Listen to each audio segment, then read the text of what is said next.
उसके बाद देविका की नज़र शान पर पड़ती है और एक आंख खोलती है और अचानक से बोलती है, अबे तू यहाँ पे क्या कर रहा है। फिर उसके बाद कहती है, ओ गॉड फाइनली तूने मुझे ढूंढ ही लिया। इतना भागती रही मैं, लेकिन आखिर में मैं तुझे मिल ही गई। उसके बाद शान कहता है कि तुम्हें मेरी बच्ची का माँ बनना है। उसके बाद देविका के होश उड़ जाते हैं और आज हम यही इस एपिसोड में देखेंगे। और शान को देविका मिल जाती है जो कि वो अरेस्ट हुई रहती है। और अब इस एपिसोड को अब यहाँ पे स्टार्ट करते हैं गाइज। अगर अभी तक चैनल को सब्सक्राइब नहीं किया तो चैनल को सब्सक्राइब करके बेल आइकन प्रेस कर लें। चाहत कृषि को छत पर लेके आती है और कृषि पूछने लगती है चाहत से, तुम कहाँ लेके जा रही हो चाहत मुझे। फिर चाहत बोलती है कि मुझे तुमको कुछ दिखाना है। फिर कृषि बोलती है क्या। उसके बाद चाहत कृषि को आसमान की तरफ उंगली दिखाती है, बोलती है तुम्हें तुम्हारी मम्मी की बहुत याद आती है ना। फिर उसके बाद कृषि कहती है इसीलिए मैंने तुमको यहाँ पर उनसे मिलवाने के लिए लाया हूँ। फिर कृषि कहती है सच में। फिर चाहत कहती है हाँ सच में, तुम अपनी मम्मा की याद में हमेशा रोती रहती हो और देखो मेरी मम्मा भी मुझे छोड़ के चली गई। चाहत कहती है देखो मैं नहीं रोती हूँ, मेरे पास बड़े पापा हैं, मेरी मम्मा हैं, लेकिन तुम हमेशा रोती रहती हो और अपने आप को देखो और कितना तुम कमज़ोर हो गई हो देखो। और मुझे अच्छा नहीं लगता तुम हमेशा रोती रहती हो, इसीलिए मैं तुम्हें आज तुम्हारी मम्मा को दिखाने के लिए छत पर लेके आई हूँ। फिर उसके बाद कृषि कहती है सच्ची, कहाँ पर है मेरी मम्मा। फिर उसके बाद कृषि चारों तरफ ढूंढने लगती है, कहती है मम्मा मम्मा मम्मा। फिर चाहत कहती है तुम्हारी मम्मा वहाँ पे नहीं है। फिर आसमान की तरफ दिखाती है, बोलती है तुम्हारी मम्मा वहाँ पर है, तारा बन गई है मेरी। ये जो बगल में तारा है वो मेरी मम्मा है और उसके बगल में तुम्हारी मम्मा है। फिर उसके बाद कृषि कहती है चल बुद्धू वो तारा है, मम्मा तारा कैसे बन सकती हैं। फिर उसके बाद चाहत कहती है जो लोग दुनिया से चले जाते हैं वो लोग आसमान में जाके तारा बन जाते हैं। फिर उसके बाद कृषि कहने लगती है कि मेरी मम्मा तो इस दुनिया में है, तुम झूठ बोल रही हो, ऐसा नहीं हो सकता। फिर उसके बाद कृषि कहने लगती है मेरी मम्मा तारा नहीं बन सकती, मेरी मम्मा यहीं कहीं पे है, तुम झूठ बोल रही हो। फिर चाहत बोलती है कृषि ऐसा नहीं होता है। फिर उसके बाद चाहत कहती है मेरी मम्मी की तरह तुम्हारी मम्मा भी आसमान में तारा बन गई। अस्मिता मम्मा और नंदिनी मम्मा अब कभी भी लौट कर नहीं आएंगी इस दुनिया। और जब तुम्हें अपनी मम्मा की याद आए तो तुम ऊपर छत पे चले आना और आसमान में मम्मा को देख लेना और ऊपर स्टार से अपनी मम्मा से बात कर लेना, और मैं भी तो ऐसे ही बात करती हूँ।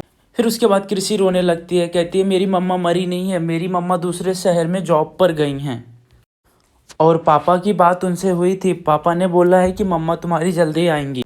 फिर उसके बाद चाहत कहने लगती है समझो मेरी बात। फिर कृषि कहती है नहीं मेरी मम्मा ऊपर नहीं गई, मेरी मम्मा जॉब पर गई हैं। फिर उसके बाद चाहत कहने लगती है आई एम सॉरी कृषि, मुझे नहीं मालूम था कि तुम इतना दुखी होगी, आई एम सॉरी कृषि। फिर उसके बाद चाहत कहती है अच्छा रुको मैं तुम्हारे लिए पानी लेके आती हूँ, प्लीज़ डोंट क्राई। फिर उसके बाद कृषि भगवान से मिन्नतें मांगने लगती है, कहती है कान्हा जी जो चाहत ने अभी मुझसे कहा वो कभी सच होने मत देना, मेरी मम्मा को मुझसे कभी मत दूर करना, नहीं तो मैं कभी भी जिंदा नहीं रह पाऊंगी, प्लीज़ कान्हा प्लीज़ कान्हा। और कहती है मेरी मम्मा का ध्यान रखना। फिर उसके बाद पीछे से निवेदिता आ जाती हैं। उसके बाद निवेदिता कहती हैं कृषि, दौड़ के आती हैं कृषि के पास और उसके पास बैठ जाती हैं, कहती हैं बेटा तुम रो क्यों रही हो बेटा। उसके बाद कृषि रोते हुए पूछती है कि मम्मा जिंदा है ना बड़ी माँ। फिर उसके बाद कृषि काफ़ी ज़ोर ज़ोर से चिल्लाने लगती है और कहती है बोलिए ना बड़ी मम्मा, क्यों आप चुप हो, क्यों चुप हो बड़ी मम्मा, आप बोलिए ना। फिर उसके बाद निवेदिता झूठा दिलासा देती हैं और कहती हैं हाँ कृषि मम्मा ज़रूर वापस आएंगी, अरे पापा गए हैं ना आपकी मम्मा को लाने के लिए, वे जल्दी आ जाएंगे मम्मा को लेकर। और मम्मा जैसे ही यहाँ पर आएंगे ना वो हमारे साथ ही रहेंगे और अब कहीं पर नहीं जाएंगी, और वो अपनी कृषि को अब कहीं पर भी छोड़ के नहीं जाएंगी। और उसके बाद निवेदिता कहती हैं प्लीज़ आप रोइए मत, आप तो हमारी बहादुर बिटिया है ना। निवेदिता भी काफ़ी परेशान रहती हैं और उसके बाद कृषि को गले लगा लेती हैं और सोचती रहती हैं कि शान दीपिका को लेकर आ भी पाएंगे कि नहीं। और उसके बाद भगवान से प्रार्थना करने लगती हैं। और फिर इधर दीपिका यानी जो जेल में बंद हुई रहती है कॉलेज में विदाउट परमिशन के गाना गाने के जुर्म में। फिर यहाँ पर दीपिका एक सिंगर होती है और थाने में गाना गाती रहती है।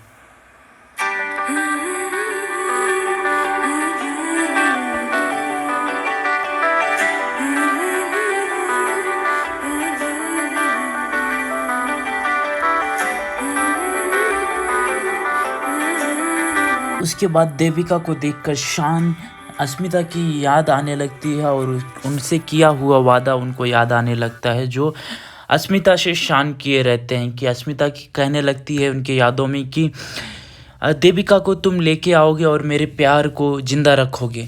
तुम्हें ये मेरी बच्ची के लिए करना पड़ेगा, वादा करो शान, मुझसे वादा करो। शान वो वादा कर लेते हैं और फिर यही बात सोचते रहते हैं। फिर अचानक से जेल के अंदर जाते हैं और अचानक से देविका जो होती है गाते हुए अचानक से शान के बाहों में आ जाती है। तू यहाँ क्या कर रहा है बे? हाँ? और फाइनली तूने मुझे ढूंढ ही लिया। इतना भागती रही पर आखिर में मैं तुझे मिल गई। क्यों बे? क्यों मेरे पीछे पड़ा है? बता। उसके बाद शान कहते हैं कि तुम्हारी मदद चाहिए, इसके लिए मैं तुम्हारे पास आया हूँ। फिर उसके बाद देविका काफ़ी खुश हो जाती है और कहती है कहीं तू मुझे किसी शो में गंवाना तो नहीं चाहता है। उसके बाद शान कहते हैं कि नहीं, तुम्हें मेरी बच्ची का माँ बनाना है। यह बात सुनकर देविका के चेहरे के होश उड़ जाते हैं और फिर देविका कहती है आर यू मैड, और सीधा मेरे से बच्चा पैदा करना चाहते हो? दिमाग खराब हो गया है क्या तुम्हारा? तुम मुझसे बच्चा पैदा करना चाहते हो? I hate children's.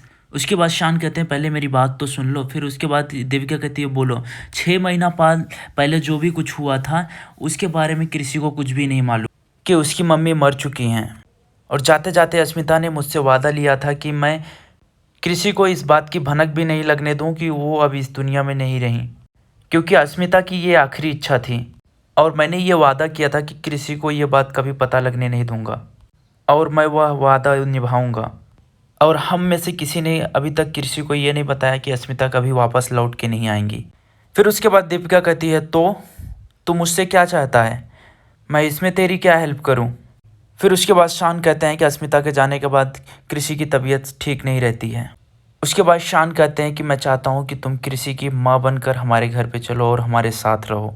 देखो कुछ दिनों की बात है, कृषि के ठीक होने तक तुम हमारे साथ चलो, वरना मेरी बेटी मर जाएगी। उसके बाद देविका जो होती है हंसने लगती है और कहती है वाह, ताली बजाने लगती है और तुम क्या बेवकूफ़ी वाली बात कर रहे हो, और जो तुम भी कुछ सोच भी रहे हो, जो तुम कह रहे हो, क्या तुम्हें लगता है मैं मान जाऊंगी? तुम्हारे साथ आ जाऊंगी, तुम्हारे घर वालों के साथ रहूंगी और उस कृषि की माँ बनकर रहूंगी। ओ गॉड, क्या तुम्हें सच में लगने लगा क्या मैं तुम्हारे साथ रहूंगी? फिर उसके बाद शान गुस्सा हो जाते हैं और देविका को पकड़कर कहते हैं एक बात सुन लो। मुझे लगता नहीं है, मुझे यकीन है, और यकीन से भी ज्यादा जरूरी है तुम्हारे लिए ये जानना कि तुम्हें ये करना पड़ेगा क्योंकि तुम्हारे पास कोई ऑप्शन नहीं है। समझ में आया? आज एक बाप खुद चल के आया है अपनी बेटी के लिए तुम्हारे पास, और मैं अपनी बेटी के लिए सब कुछ करूँगा जो सही है और ज़रूरी है। फिर उसके बाद देविका कहती है ओ हेलो। उसके बाद देविका कहती है ओ हेलो, तू होता कौन है मुझे ऑर्डर देने वाला? और उसके बाद कहती है ये देविका है ना, ये किसी के काबू में नहीं आने वाली है। पहले तेरी और तेरी बीबी की वजह से पता नहीं मुझे कितना भुगतना पड़ा है, और तेरी बीबी की वजह से, हम शकल होने की वजह से शेखावत ने मुझे कितना दिनों से कैद करके रखा था, और यहाँ तक मेरी जान गंवाने की नौबत आ गई थी। बस यही है ना, तेरी पुचकी से और मेरी शक्ल मिलती है, इसमें मेरी क्या गलती है? फिर उसके बाद शान काफ़ी ज़्यादा गुस्सा हो जाते हैं और कहते हैं जस्ट सिट अप। शान कहते हैं तुम्हारी वजह से मेरी पुचकी मर गई, अगर तुम हमारा साथ दी होती उस दिन तो पुचकी हमारी ज़िंदा होती है, लेकिन तुमने क्या किया, तुम वहाँ से भागकर चली गई। मगर तुम वहाँ पर नहीं रुकी, उसकी वजह से मैंने अपनी पुचकी को हमेशा हमेशा के लिए खो दिया। उसके बाद शान कहते हैं कि मैं तुम्हें कोई गलत नहीं कर रहा हूँ तुम्हारे साथ, मैं उस बात की सज़ा नहीं दे रहा हूँ, लेकिन तुम्हारे पास अब कोई ऑप्शन नहीं है। फिर उसके बाद शान कहते हैं क्या तुम मेरी बेटी के लिए मेरी बीबी का जगह ले सकती हो? उसके बाद देविका काफ़ी ज़्यादा गुस्से में आ जाती है और वहाँ पर पानी का घड़ा रखा रहता है, उठाकर शान की तरफ फेंकती है, जो कि शान को लगता नहीं साइड से निकल जाता है। फिर उसके बाद देविका कहने लगती है लिसन, मुझे किसी भी मुसीबत में नहीं फंसना है, तुम यहाँ से निकल जाओ। फिर उसके बाद देविका कहने लगती है इंस्पेक्टर साहब प्लीज़ इस आदमी को यहाँ से भगाइए, ये मुझे ब्लैकमेल कर रहा है यहाँ पर, प्लीज़ आप इसको यहाँ से बाहर निकालिए। और आपने इसको अंदर आने कैसे दिया? कोई मेरी बात सुन रहा है? ज़ोर ज़ोर से चिल्लाने लगती है देविका। उसके बाद देविका कहती है हाँ मुझे समझ में आ गया, तूने इन लोगों को पैसा दिया होगा मुझसे बात करने के लिए, और हाँ अब तू वेट कर और फिर उसके बाद देख। फिर उसके बाद देविका कहती है जो तुझे करना है कर ले, मैं ये नहीं करूँगी। फिर उसके बाद कृषि यहाँ पे छत पे आ जाती है और कहती है कि मम्मा, वो चाहत बोल रही है कि तुम इस दुनिया में नहीं हो, तुम ये तारा बन गई हो, और मम्मी मैं तुम्हारे पास आ रही हूँ तुम्हें लेने के लिए इन बलून के साथ में, और मैं फिर उसके बाद तुम्हें कहीं पर भी नहीं जाने दूंगा। फिर उसके बाद कृषि धीरे धीरे आगे बढ़ने लगती है। उसके बाद अचानक से शान आ जाते हैं नीचे और घर के बाहर अपने कार खड़ा करके वो कार के बाहर गेट के पास खड़े हो जाते हैं और फिर देविका की बातें सोचते रहते हैं, सोचते ही रहते हैं। तब तक ऊपर देखते हैं कि कृषि धीरे धीरे करके वो आगे आ रही है और कृषि को देखते ही चिल्लाने लगते हैं, कृषि बेटा ये क्या कर रही हो तुम, कृषि बेटा तुम रुक जाओ वहीं पर।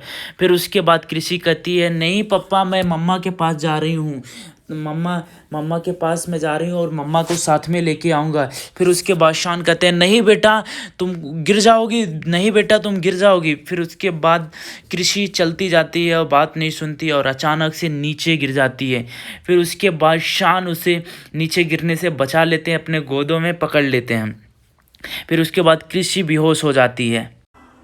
फिर उसके बाद शान उसे कृषि को घर में लेके आते हैं और फिर अंदर लाते ही निवेदिता पूछने लगती है क्या हो गई मेरी बच्ची को।